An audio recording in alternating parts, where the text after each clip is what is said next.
Good afternoon, ladies and gentlemen, and welcome to the IXICO investor presentation. Throughout this recorded presentation, investors will be in listen-only mode. Questions are encouraged and can be submitted at any time using the Q&A tab situated on the right-hand corner of your screen. Just simply type in your questions at any time and press send. The company may not be in a position to answer every question it receives during the meeting itself. However, the company can review all questions submitted today and publish responses where it's appropriate to do so. Before we begin, we'd like to submit the following poll, and I'm sure the company will be most grateful for your participation. And I'd now like to hand over to Giulio Cerrone, CEO. Good afternoon. Good afternoon, and thank you, Mark. Thank you, everybody, for attending today's call with our presentation of the FY 2023 results. As IXICO's CEO, I'm delighted to be joined today by Grant Nash, our CFO, and Robin Roltz, our CSO. For those of you that are new to IXICO, a few words of introduction as to what we do and who we are. So, established in 2004, and for more than a decade, IXICO has a highly regarded 20-year industry track record in neuroscience, which, in addition to creating a valuable brand of equity in the global industry that we serve, also has validated our technology across an ever-increasing range of therapeutic areas in central nervous systems or CNS diseases. This track record is the core of our partnerships with large and mid-sized pharma companies, as well as a growing portfolio of innovative mid and small cap biotech partners across the industry. Put simply, we're experts in end-to-end management and analysis of brain medical imaging scans that are increasingly being used in CNS clinical trials, with our aim being to become a mission-critical partner to the global pharmaceutical industry in support of their efforts to accelerate drug development. You will hear today how we've been investing in our data-driven technology platform to deliver these specialist tailored analytical services across the globe with a fully integrated, regulatory compliant platform, which in our opinion would be difficult for others to build or replicate. So with that, if we move to the slide 3, which, sorry, just moved one ahead, but go back one, Mark. So slide 3. There we go. So precision medicine, just want to articulate what we want to highlight here is basically precision medicine refers to what our client partners are doing, and precision in neuroscience refers to what we are doing at IXICO to align our strategy with that of our partners. The overarching theme of today's call is the significance of the pharmaceutical industry's move to precision medicine, which is a move away from one-size-fits-all drug development. This move requires data-driven next-generation CNS clinical trial designs, and in today's call, you will hear how we are positioning IXICO to meet this growing demand so that we can become this mission-critical partner I refer to the global pharmaceutical industry. As I mentioned earlier, we continue to invest in our very strong scientific heritage, and Robin will talk more to that later, as we've built a unique AI-assisted brain imaging biomarker platform that, as I mentioned, Robin will describe in detail. The significance of this is that we own our own technology, and this allows us to provide biopharma companies with the technical expertise and cutting-edge technology they need to improve clinical trial design, but also to increase the opportunity for trial success in their CNS studies. If we move to the next slide, slide 4, in our purpose, you've seen before, the key thing we want to highlight here is that with the increasing prevalence of neurological diseases in the global aging population, our purpose has far-reaching societal benefits supported by long-term macro drivers. Our financial results over the past 12 months have not been as strong as we would have liked at the beginning of the year, but we also acknowledge that 2023 was a more challenging macro environment than was anticipated, with limited availability funding for biotechnology companies resulting in a flattening of sector R&D expenditure. Our view is that this recent slowdown is a pause in activity rather than a change in the historic trend of increasing R&D spend and also increasing levels of outsourcing to specialist niche operators such as IXICO. Our purpose supports our conviction that the long-term fundamentals for IXICO's pharmaceutical services remain strong. And just to highlight this with a couple of numbers, 1 in 3 people globally is thought to suffer from a neurological disorder at some point. And in 2017, one study estimated that the cost of care for patients suffering from the 9 most common neurological diseases amounted to nearly $800 billion in costs in the US alone. We've talked previously about Alzheimer's, and Robin will expand on the increasing opportunities for IXICO in the broader dementia space, which affects over 6, and with Alzheimer's being the biggest and affecting over 6 million people in the US alone, and expected to rise to 30 million by 2050. Multiple sclerosis is another devastating neurological condition affecting an estimated 3 million people globally. With a particular focus on phase 1 and phase 2 studies, we continue to build on our very strong franchise in rare neurological diseases such as Huntington's disease. But as previously stated, our intent of further penetrating these larger therapeutic areas such as Alzheimer's, MS, and also Parkinson's disease, which is the fastest growing neurological disease area.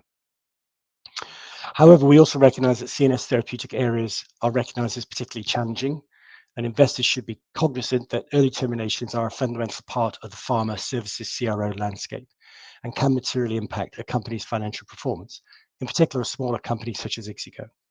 As Grant talks through our 2023 financial results, you'll see that when our client partners do decide to terminate or delay the start of a study, that this can create material headwinds that impact short-term financial performance. If we move to the next slide. So again, you'll have seen this precision in neuroscience strategy and the 5 pillars that we have.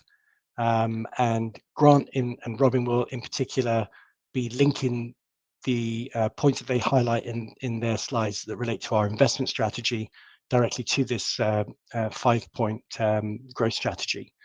And the key points I want to highlight here is that the first 3 are very much about organic growth in our core CNS clinical trials market.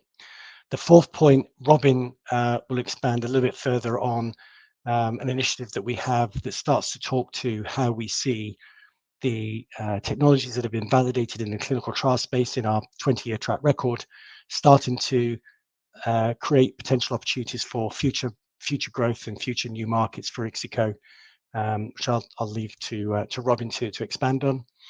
And then the 5th pillar, which is one of partnership, I actually want to highlight in that clearly this year's experience and the ongoing macro environment that we're operating in would suggest that we need to accelerate our thoughts and partnerships that either complement our core capabilities and or extend our geographic reach for IXICO to become a partner of choice in global CNS clinical trials. And so partnering will, I anticipate, become a very important part of our next stage of the company's growth. So we then move to slide 6. As this is an investor presentation to both current and potential investors, I want to address head on what I think is a disconnect between the financial performance and share price when we compare this to our own management view of IXICO's inherent value. So clearly the chart articulates and shows that when our revenues go up, our share price goes up, and if our revenues go down, our share price goes down, which is perfectly sensible and reasonable. However, the point I'd like to make is that with the assets and the scientific heritage and track record with the global pharmaceutical companies that we have, that the market valuation to me would seem to be a little bit harsh in that we're currently valued at around about 1x revenues, which hopefully the slides that we share with you over the next 30-40 minutes gives you some comfort that we're actually building a platform with significant value that gives you confidence in IXICO as a company to invest in. So if we go to my last 2 slides, just want to talk to some of those assets. This slide here talks to how we lead with science, and the points at the top highlight some of those macro trends that are favorable to our capabilities, and the fact that we've built this AI automated brain imaging biomarker platform that we own and we plan to see significant ROI from over the next 3 to 5 years. The key point I want to make here is that what I mean by leading with science is that we deliberately are investing in scientific collaborations, both with academics, but also with our client partners. And this is really key to our success, and it ensures our capabilities and technologies are utilized in commercial contracts where the discovery and deployment of new and better imaging biomarkers are being used in the generation of new clinical trial designs. And this is fundamental, I believe, in the success of precision medicine as a strategy, and will pay very strong dividends over the next 3 to 5 years for us. Our business planning then is predicated on success in those phase 1 and phase 2 studies, many of which are with emerging biotech companies, as we believe this plays to our strength compared to our primary competitors, who are significantly larger than IXICO. And then in the final slide, I want to talk to the trusted CNS partnership that we have with many companies that we've built over this 20-year period. I would just want to highlight that this is very valuable. A similar platform to the one that we built is very difficult to build, takes time, and the trust built comes with a requirement to continuously invest in innovation and flawlessly deliver services globally over a long period of time. And that's the track record that IXICO has, and that is valued by our existing partners, and we see as being very important as a springboard for growth as we look to acquire new clients over the coming periods. And this is why often when we're bidding for new contracts, IXICO is considered as one of the 3 primary potential partners for both MRI and PET services. And Robin will talk to how in recent years we've expanded our traditional strong position in MRI to also now expand further and further into PET, as that becomes increasingly important in some of the therapeutic areas that I've referred to earlier. So final comment before I hand over to Grant is that in recent years, what this all means is that we've partnered with over 30 biopharmaceutical companies across the spectrum and size of company, and value these as partnerships that have been highly beneficial to IXICO and have been hard-earned and provide us with an opportunity to further strengthen our growth by acting as a springboard for future and sustained growth. So with that, I'd like to hand over to Grant to talk to the financial highlights for 2023. Thank you, Julio. Mark, wouldn't mind going to slide 10. Great, thank you. In this and over the next few slides, I'm showing our key financial metrics across the last 6 years, i.e. a period that's reflective of the tenure to date of Julio as our CEO. On this slide, I'm showing the key income statement positions, those of revenues, gross margin, and EBITDA.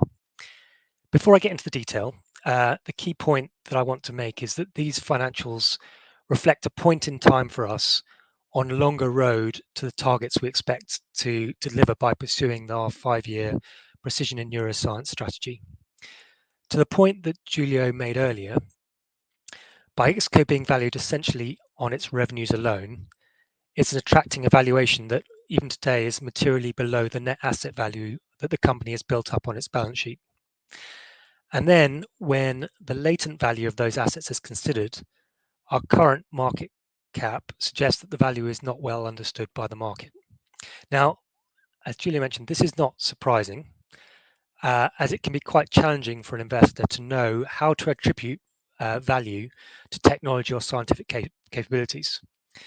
However, when we're in the situation where we are, where the investments in the capabilities is such a cornerstone to our long-term strategy, it's really important and challenging if there's a disconnect in value between the value in what we're investing in and how the company itself is being valued.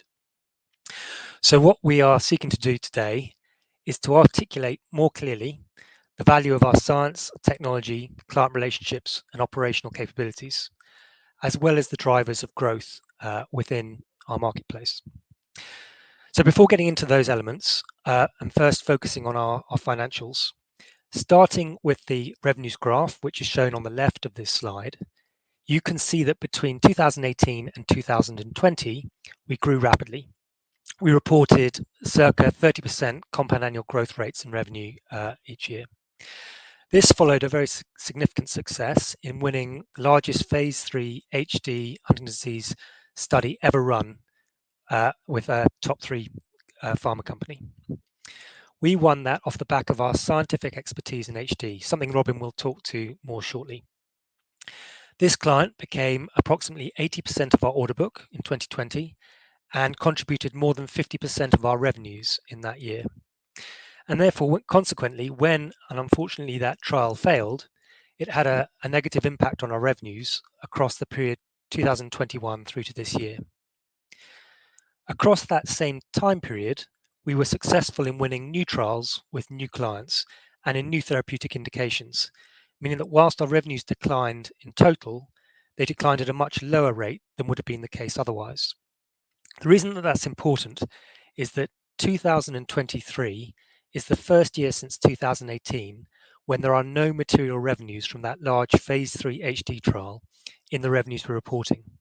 So the 6.7 million revenues reported for this year reflects an order book of clinical trials that are predominantly phase 1 and phase 2, and individually all much smaller than that phase 3 HD trial. In other words, over the last few years, whilst our revenues were declining overall, we had been building a steady level of momentum in signing new contracts that has seen increased revenues from all trials, excluding that phase 3 HD trial. Now, 2023 itself has undoubtedly been a challenging year. The macroeconomic situation has put pressure on the riskier ends of the market, and clinical trials in CNS have definitely felt the impact of that. Biotechs in particular have seen increased challenges in raising capital and consequently have slowed or delayed their trial plans.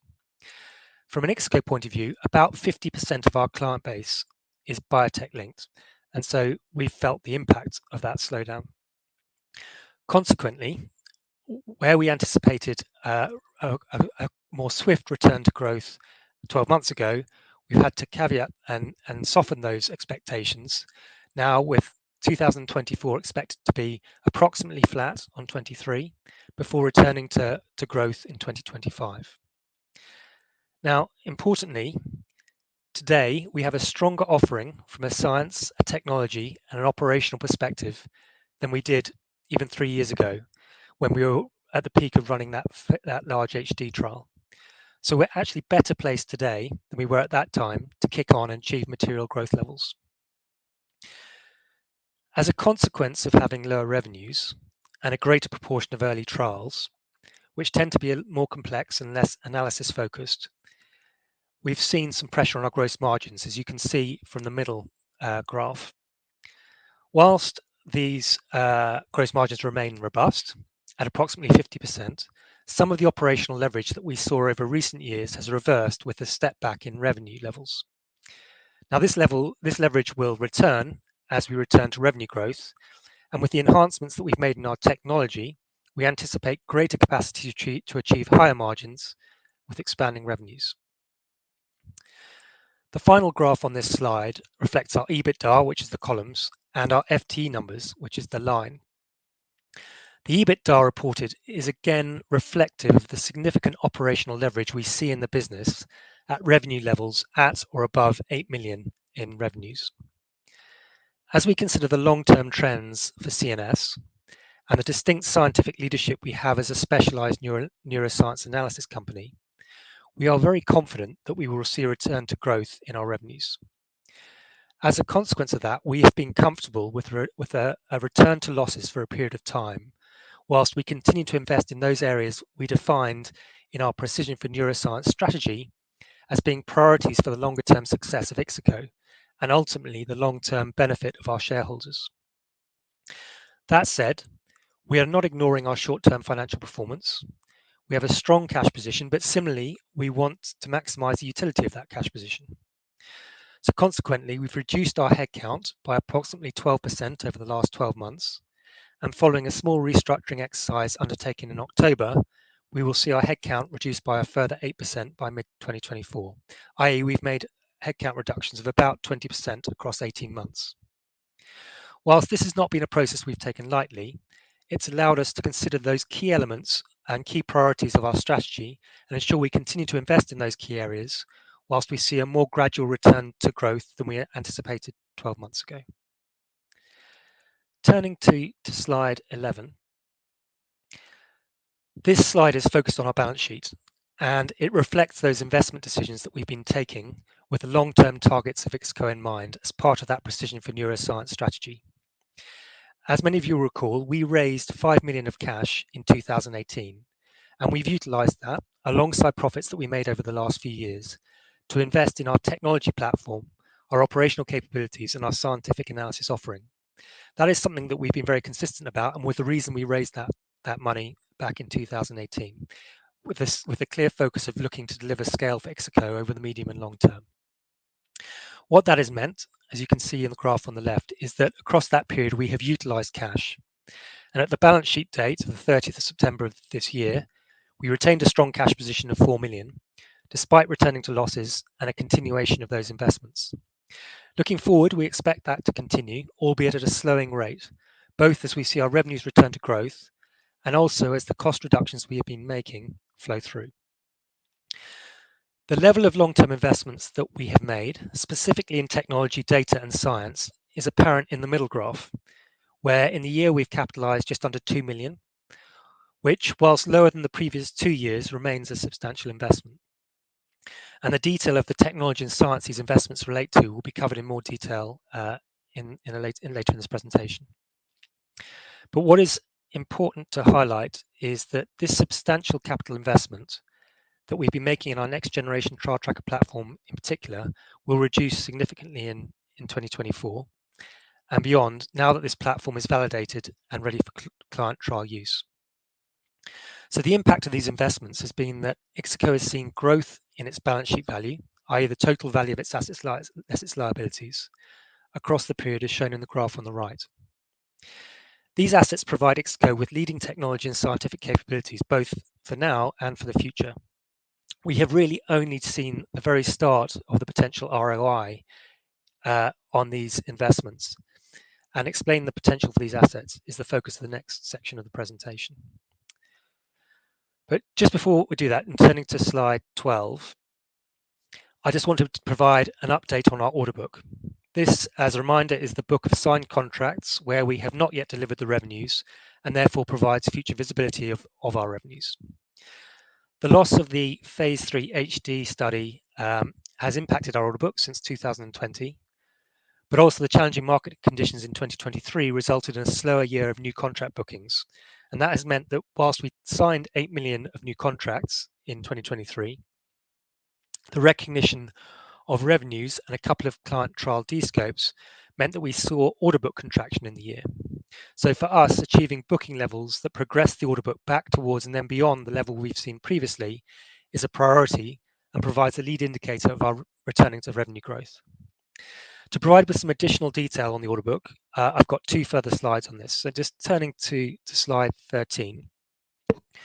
This slide again shows the order book total for each of the last 6 year ends split by trial phase. As you can see, through to 2021, the largest element of our order book was made up of phase 3 trials, which was primarily the large phase 3 HD trial.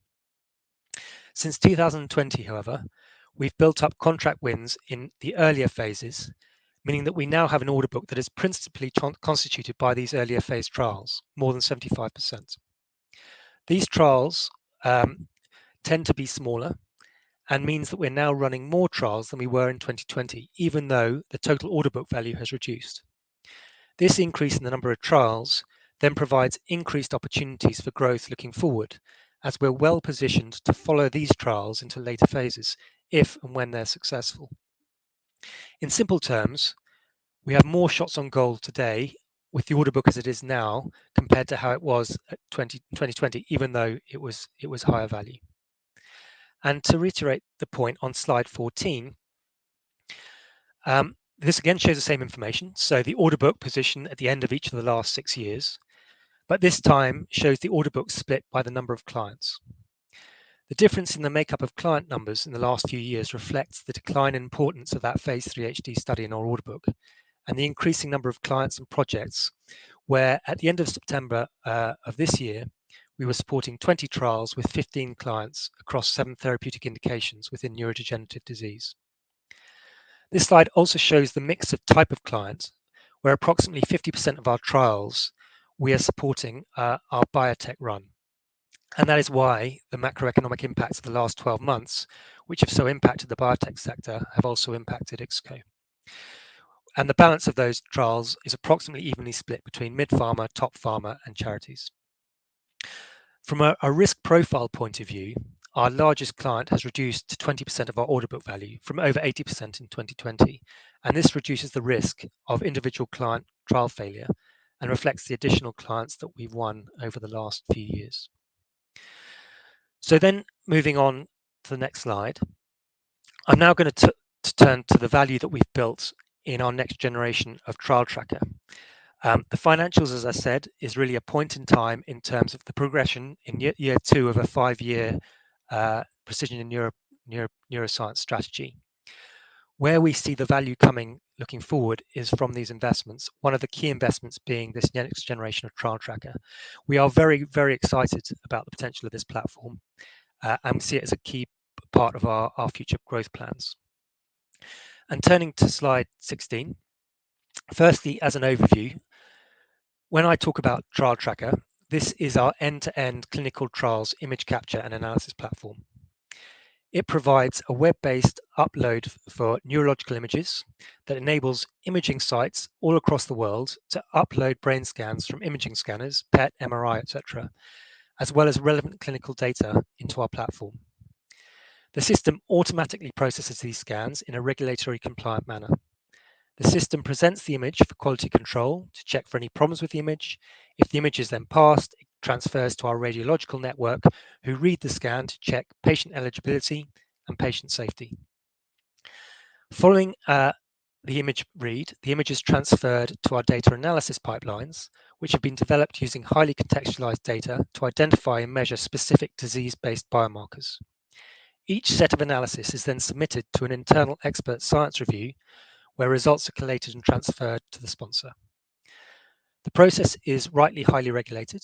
We are subject to regular client audits where we must show the resilience and robustness of our systems and system security infrastructure. The point that I'm making here is that the differentiator of our platform and the significant barrier to entry for prospective competitors is not just about what the system is able to do today. It's also about how it is able to respond to challenges that will inevitably arise tomorrow. Clinical trials take years to complete. The data is highly sensitive and must be stored in a highly organized manner with high and increasing levels of security and that maintains the integrity of those data. To ensure we stay at the forefront of this, we've invested significantly in our next generation trial tracker, which is now ready for use on client trials. This builds on over 15 years of development of our existing trial tracker platform, but is a full redesign using Microsoft Azure's cloud technology portfolio. We're very excited about the capabilities the platform provides us with, but the ROI on this investment won't be seen immediately. But ultimately, it's a keystone for the business to scale further and faster as we look to the future. And to illustrate this a bit more, turning to slide 17. This slide summarizes how the next generation of trial tracker fits into our precision for neuroscience strategy.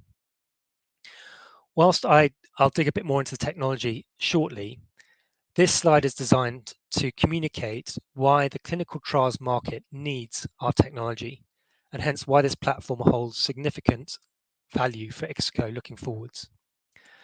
For our clients, this technology supports faster deployment of new studies, reducing trial startup times and therefore cost. It uses the latest in Microsoft security capabilities that are continuously updated as the Azure cloud is updated by Microsoft. It also supports the scaling, and the flexibility of the platform means we can integrate more bespoke drug trials, more trial designs that are particularly important as trials become more complex, which is a definite market trend in CNS. This has the potential to support trials with smaller patient numbers, reducing cost for clients, utilizing numerous analytical pipelines with a single trial. By incorporating new and different analysis pipelines, we can rapidly spin up offerings for adjacent therapeutic areas, both within CNS, but also outside of CNS, which, whilst not part of our current strategy, provides new market opportunities for the future. We can also scale up and scale down a deployment, ensuring the cost of delivery is appropriate to the scale and complexity of a trial. Then looking more to the future and towards the right-hand side of the slide, with our fourth bridge pillar, this version of Trial Tracker is suited to accessing opportunities to expand into clinical practice or post-market assessments. And Robin will talk to one opportunity in this space that we're currently pursuing. This version of Trial Tracker also allows us to offer platform capabilities to analysis-only companies, thereby allowing them to offer their analytics as part of our wider clinical trials offering in return for an access fee that potentially opens the door for a SaaS-type offering. And finally, on this slide, this version of Trial Tracker provides a platform that integrates into our M&A strategy. Its flexibility means we can configure it to work with partners, integrate the technologies of others, and has the infrastructure to scale to a level well beyond the current size of IXICO.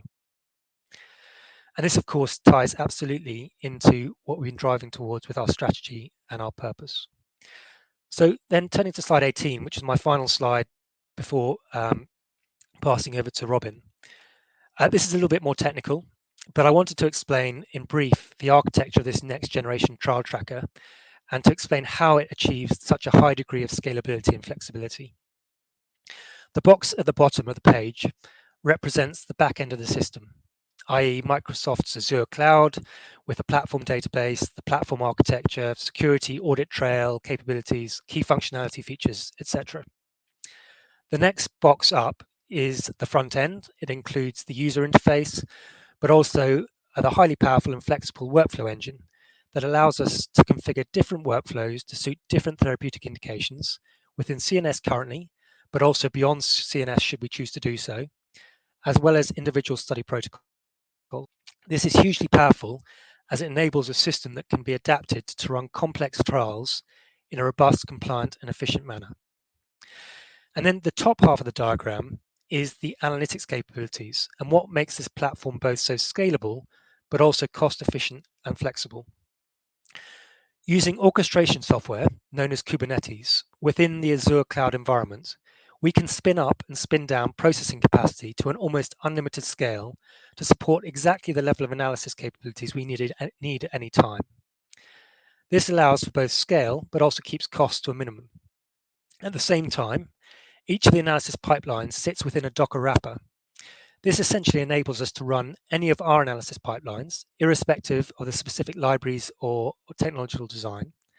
And this design will allow us to bring in external analysis capabilities via partnerships or M&A, as it can work with almost any technology using a simple development and validation structure, such that we can rapidly expand our analysis capabilities to meet client requirements.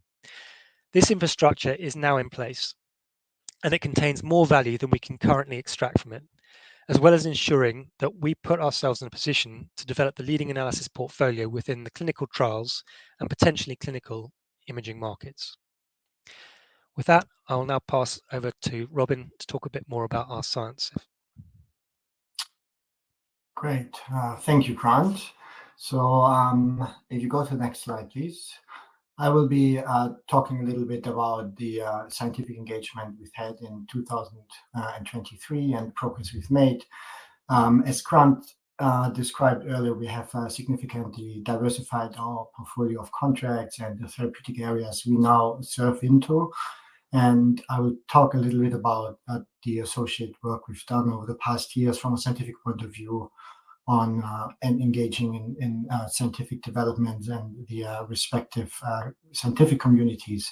I'll specifically focus on Alzheimer's disease, as this is where we have seen significant development over the past 2 years and where we do indeed see a significant opportunity in the coming years. So I can see we're on the next slide already. And I just put this in. Obviously, I just said I'll talk about Alzheimer's disease, but I want to start with Huntington's disease just to illustrate how we've successfully penetrated that market. As Julio has described earlier, this is an area where we have successfully developed a leading position through our ability to translate difficult scientific requirements into clinical trial applications, and where the foundation of commercial success really was laid several years ago through the development and validation of novel biomarkers and the deployment in natural history studies, and then onto pharma treatment trials. We continue to innovate in the area. And we have previously presented about the HDIH consortium that leverages our latest IXICO.ai analysis platform to validate imaging-based biomarkers with a number of pharma partners. Over the past months, we've seen further progress in the project as we have onboarded additional pharma partners supporting the consortium as we continue to deliver our analysis plan. As those member companies and other pharma partners are planning HD trials, we will then naturally work with them as an extension of the scientific collaboration. So obviously that's Huntington's disease. Alzheimer's disease is different. It's a different market. It's much bigger. There are different competitive dynamics and so on. However, we do believe that through the work that I will present on the following slides and the track record we've also demonstrated over the past years in terms of diversification, we can demonstrate how we are increasingly engaging in those markets in a way that has supported commercial momentum previously in Huntington's disease. If you go to the next slide, please. I will start by giving a brief update on our imaging portfolio. So as a company, we have a strong heritage in MR imaging, both from an acquisition and analysis point of view.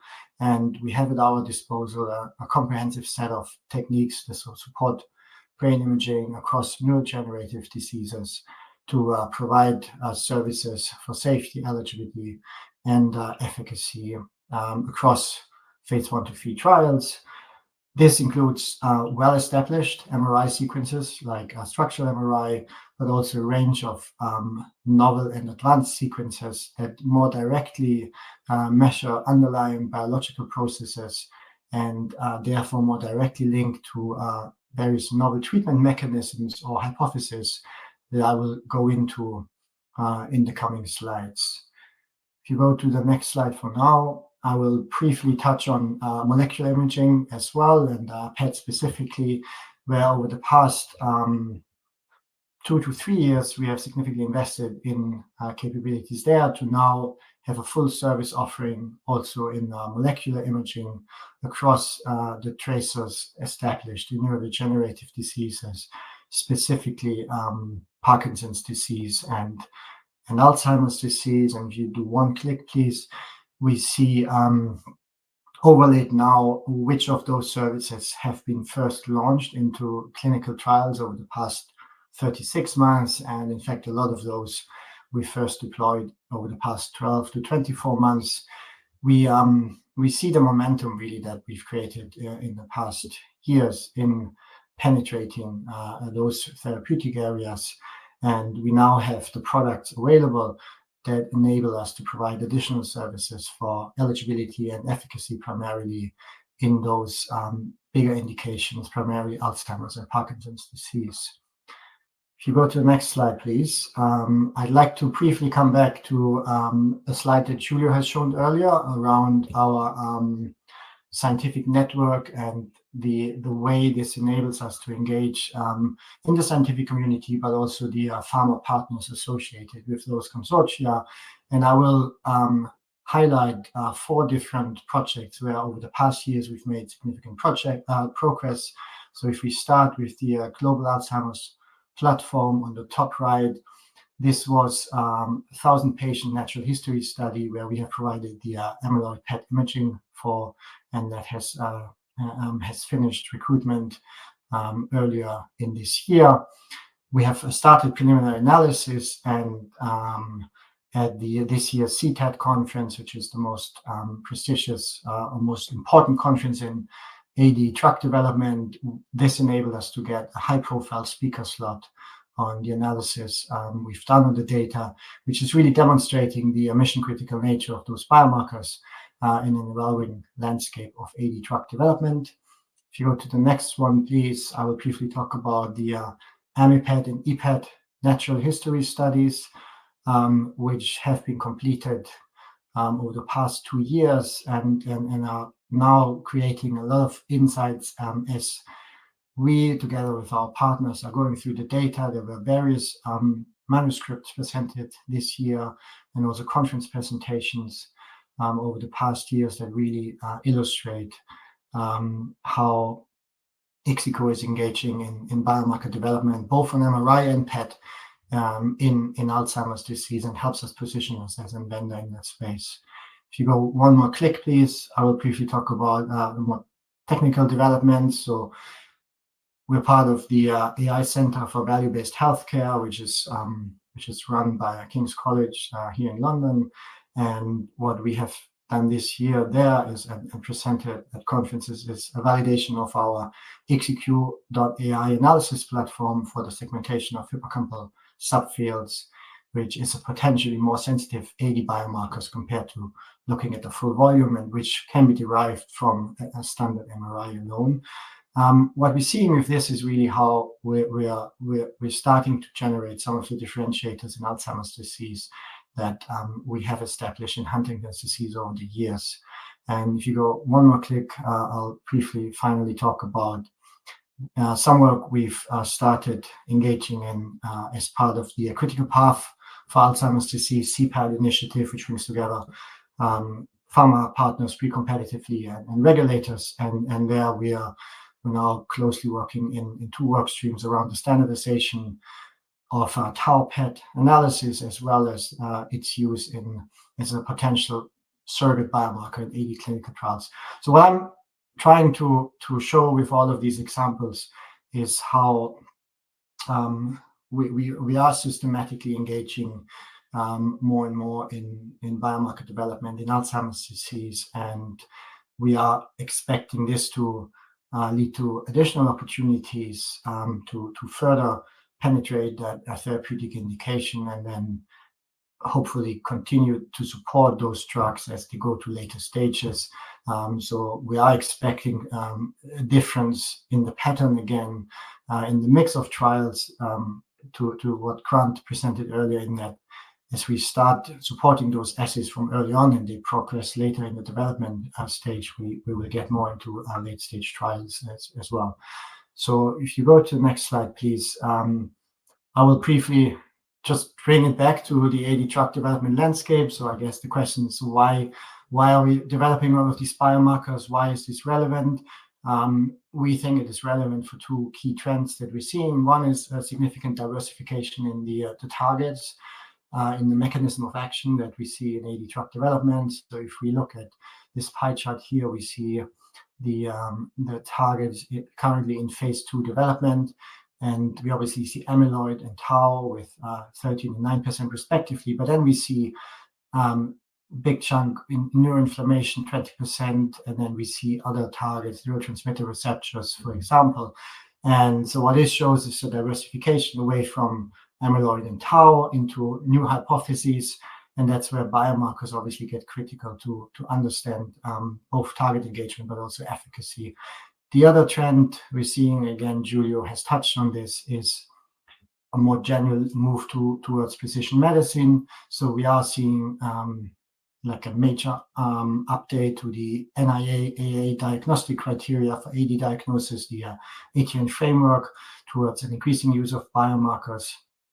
And we then see at least indirectly related requirement around the increasing recruitment of traditionally underrepresented racial and ethnic populations into clinical trials, where we see some questions around efficacy in some of those populations, as they are traditionally underrepresented in the treatment trials, and the FDA really pushing for more inclusive trial designs, which is closely linked, for example, to the GAP data and study I've mentioned earlier. And all of this requires more careful biomarker assessment, for example, because there are potentially confounding effects between different populations in terms of underlying risk factors for vascular disease and other elements, which we think will lead towards a more detailed workup in terms of biomarkers. And if you go to the next slide, I will briefly talk about how basically bring it back to imaging and why we think we're well positioned to serve that increasing need for biomarker assessment. So obviously amyloid and tau is measured by PET as a gold standard, and we see that widely used in clinical trials. We see that increasingly complemented by blood-based biomarkers. but we see a continued need for the gold standard assessment. There are some advanced MRI techniques like resting state fMRI that complement tau PET and have been linked to tau spreading in terms of the biomarker assessment. Neurodegeneration MRI is the most widely used technique there, as you can look at local brain atrophy, and that actually is a key part of the inclusion criteria in most AD trials. But then we are also seeing imaging biomarkers for those supporting those increasingly widely targeted hypotheses, including neuroinflammation, where TSPO PET is a quite direct measure of underlying some microglia activation and therefore neuroinflammatory processes. But then we see less invasive techniques like free water diffusion MRI, which has been linked to those processes and can serve as a potentially quite valuable and interesting marker for exploratory efficacy analysis. Vasculature, I touched on the importance in the context of different racial groups, which is highly important in terms of standardization of biomarkers to make sure we're disentangling underlying co-pathology and potential biomarker performance between different subpopulations, and more generally is a critical measure to support differential diagnosis and stratification, and it is really can only be assessed from an MRI. There's no blood-based measurement to look at strokes or some other vascular pathology. So we see that continuing to be a key requirement and probably increasing. There are then advanced measures like ASL that can further complement and support the analysis. With that, I will probably move on to the next slide, which is my last slide. And here I'd just briefly like to mention a new R&D project we are just initiating, and that really starts linking our core clinical trial technology to potential applications in healthcare, as described by Giulio, as part of our strategy in Pillar 4 when we talk about the bridging into healthcare applications. So this is a 12-month partnership project we are starting as we speak, which is around developing AI technology for an application in trial stratification, and then potentially in future clinical applications to support dementia diagnosis, where we're looking at like a screening funnel where we combine different biomarkers, including plasma assays, but with imaging, both MRI and PET, to support differential diagnosis and the confidence in AD diagnosis. The project builds on the technology shown earlier and is in fact designed to tackle some of the biomarker challenges we see in AD drug development and that we've looked at earlier. It benefits from the GAP biohermes data. Again, I've touched on this earlier. We have a full R&D license on their data set. And again, that feeding into this new project is really illustrating the value we get from innovative data sets like this one. There will be a public and formal announcement of this project over the coming weeks, but I wanted to take the opportunity today to provide a high-level introduction to the concept, and we will be discussing this project in more detail in future. And with that, I will hand back to Giulio. Great. Let's get my camera back on. Super. So in summary, if we move to slide 28. So with this slide, just to sort of emphasizing the point that with the increasing prevalence of neurological diseases in the global aging population, our purpose here at IXICO has far-reaching social benefits supported by long-term macro drivers that we've referred to. Number of people with dementia in the world is expected to triple by 2050, increasing the cost and burden to the global healthcare systems. From the pharmaceutical part partner's perspective, the CNS therapeutic market size is very large, estimated to be in excess of $800 billion with a very strong CAGR.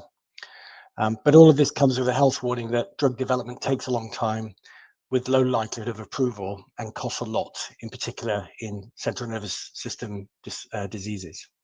However, herein lies the opportunity for niche technology companies such as IXICO to become a mission-critical partner to the global biopharmaceutical industry to improve clinical trial designs and increase the opportunity of trial success by the means that we've highlighted in Grant and Robin's presentations.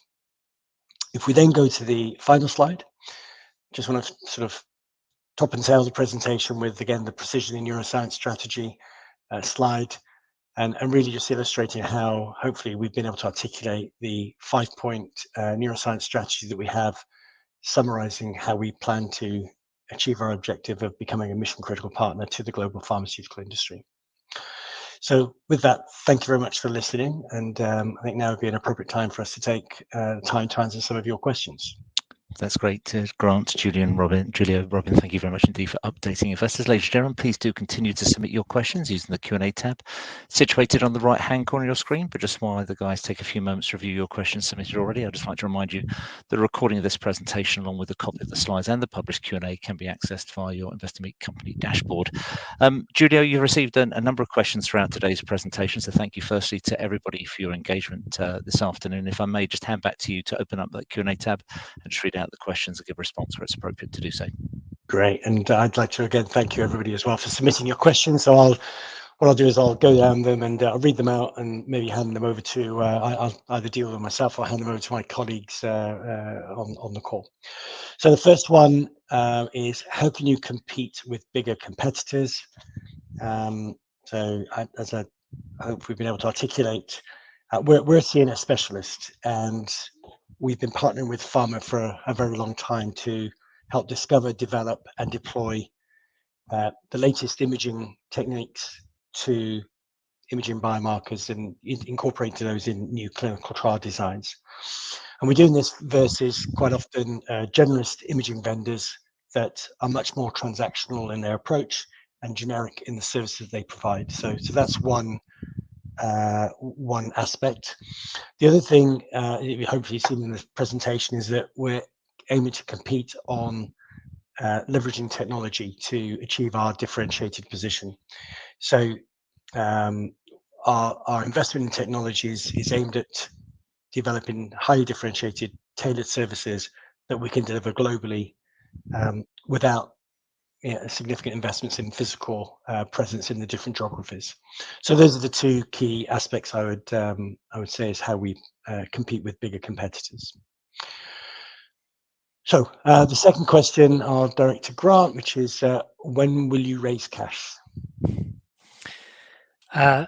So raising a cash obviously is an option that we have and will continue to always consider.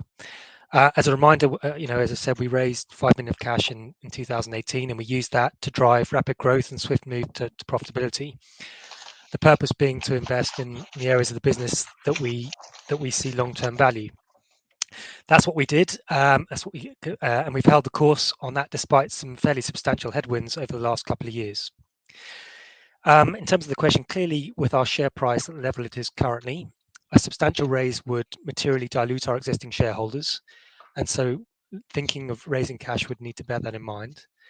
However, in such a scenario, our hope, of course, would be that our existing shareholders are fully aligned with the substantial latent value of our assets and would see that long-term trends in the market and would wish to hold their corner in any such raise. But these are obviously theoretical points at this time, because we haven't currently made the decision to go ahead and raise cash. It's something, as I said, we would continue to keep under review, and as at such time as we'd have thought that was the right thing to do, we would be obliged to make the appropriate announcements so that the market is informed. Thank you, Grant. Next question I will take. It's what do you expect the market to look like in FY 2024? So as we referred to 2023 that we've definitely seen a slowdown in R&D expenditure, and I guess this is also, of course, linked to the trying to anticipate the economic macro environment that we're in, and trying to anticipate what happens in relation to interest rates and wars across the world.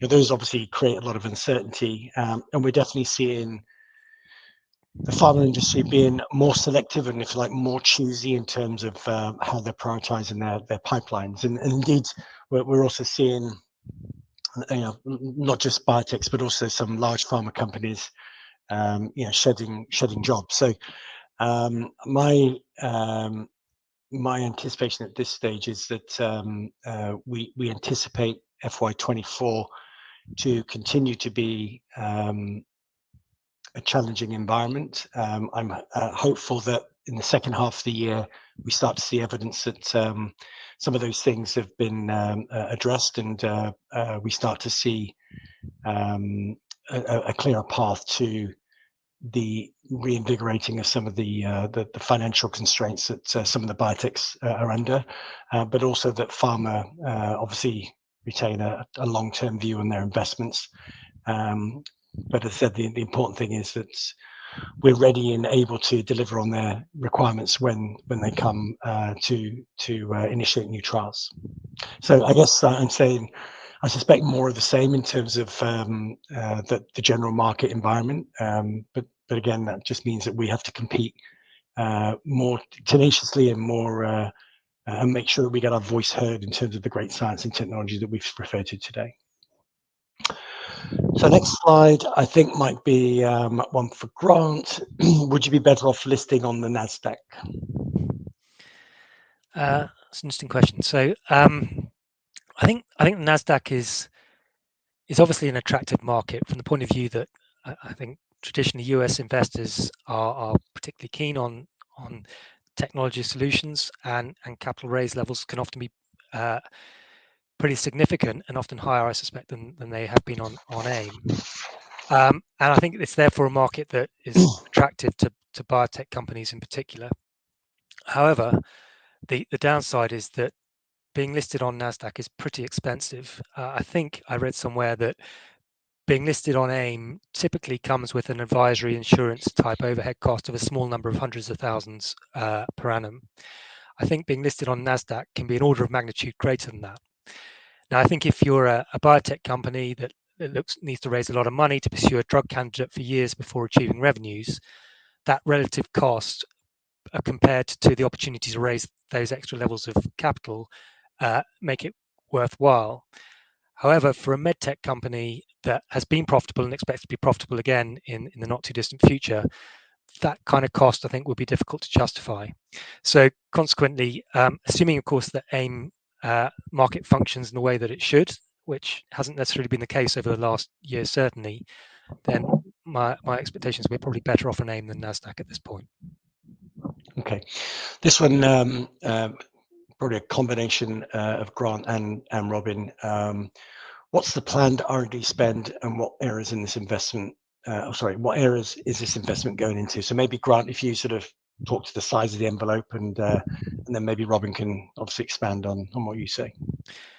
Yeah. So we invested in R&D as total from a cost point of view and a P&L point of view was about £900,000 invested in the last 12 months.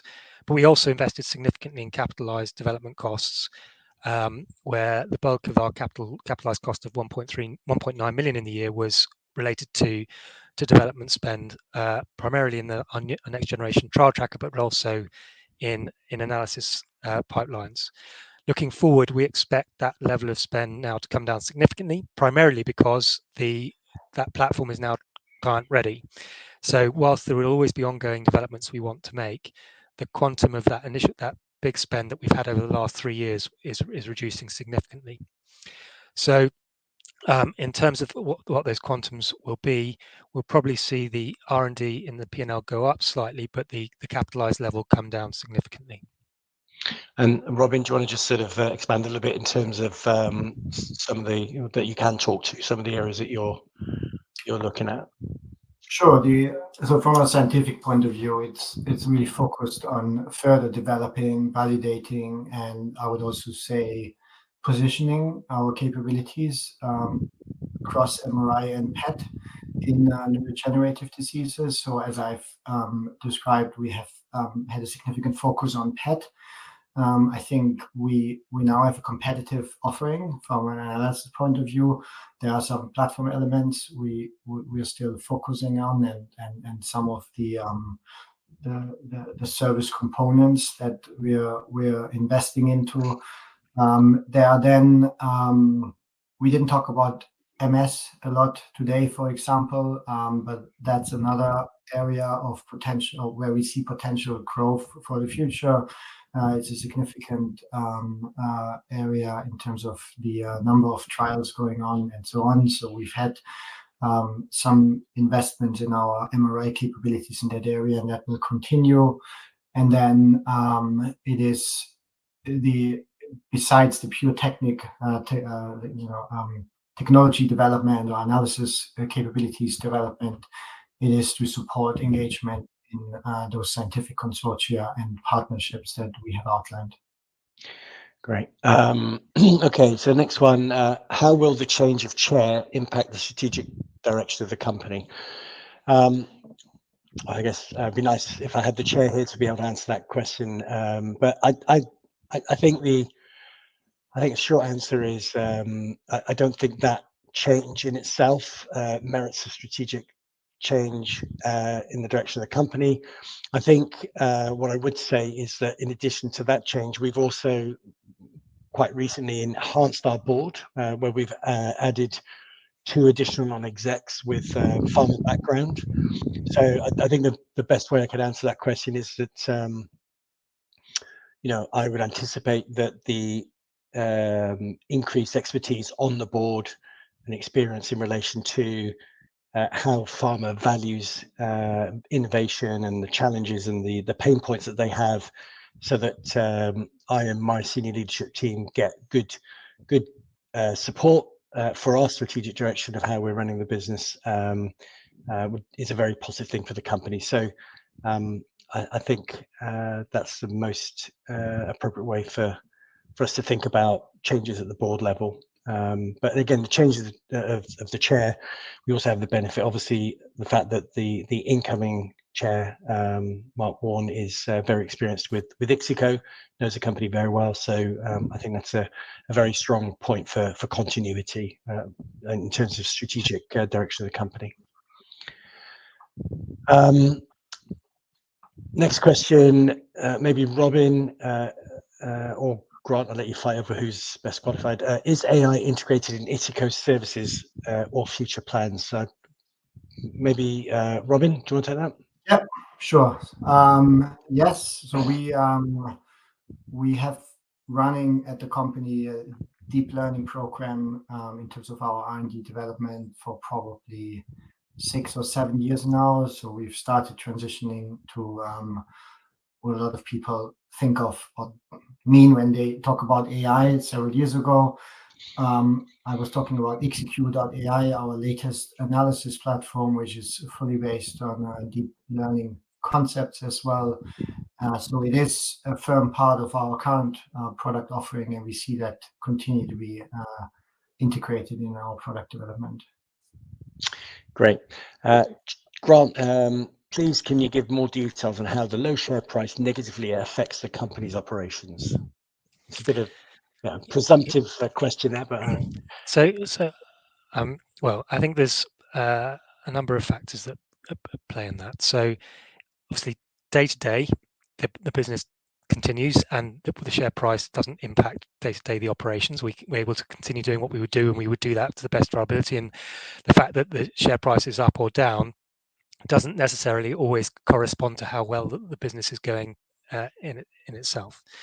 One of the key areas that does have an impact are the more macro strategic elements.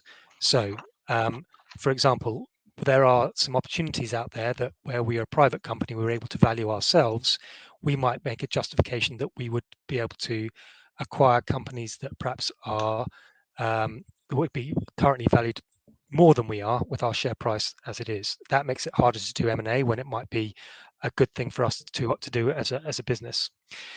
Similarly, were we to think that we wanted to invest more and grow quicker, then raising capital with a higher share price would be easier to do because it has a less dilutional effect. So there's elements like that as well. And the third consequence, obviously, is when we know that we have the value in the business that we do, and our share price is where it is, there is a risk of us being seen as cheap and therefore a potential target. And these are all, I think, potential risks, or you could say opportunities, with our share price where it is. But from an operational day-to-day point of view, the impact is not significant. Thank you, Grant. I'm conscious we run over a little bit, but there's just one final question which I think myself and Robin should answer. So it's, do you still have any feasible opportunity to win a market surveillance contract for AD for ARIA? Why do you think this opportunity did not materialize? So I'll start. So yes, we do believe that there are feasible opportunities out there for basically the implications of amyloid-based new drugs coming onto market as surveillance, as actually surveillance trials, but also post-marketing and also potentially in the clinic.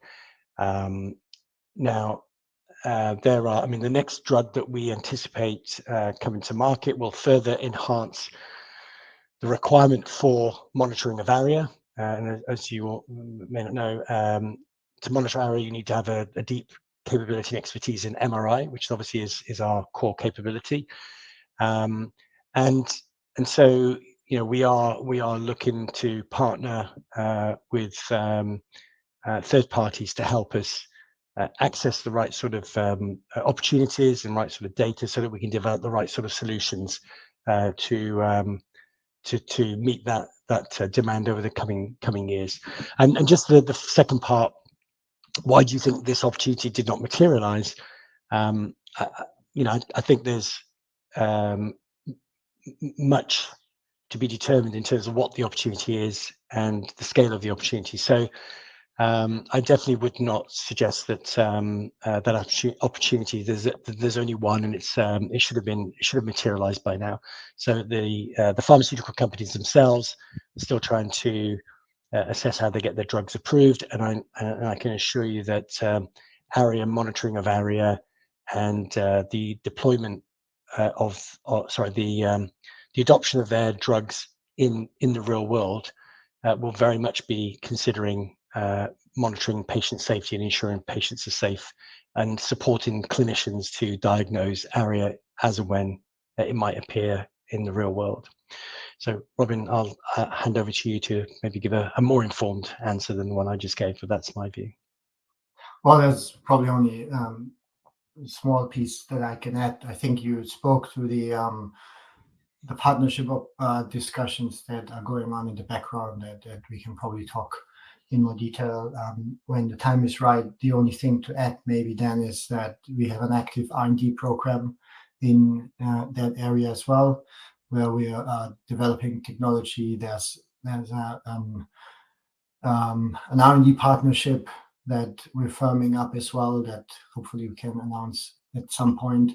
And then last but not least, it does link to the new R&D project we are just initiating that I've mentioned in my last slide, in that these are both concepts that from a platform technology point of view are quite similar, in that it's clinician facing or healthcare facing technology, leveraging biomarkers we've developed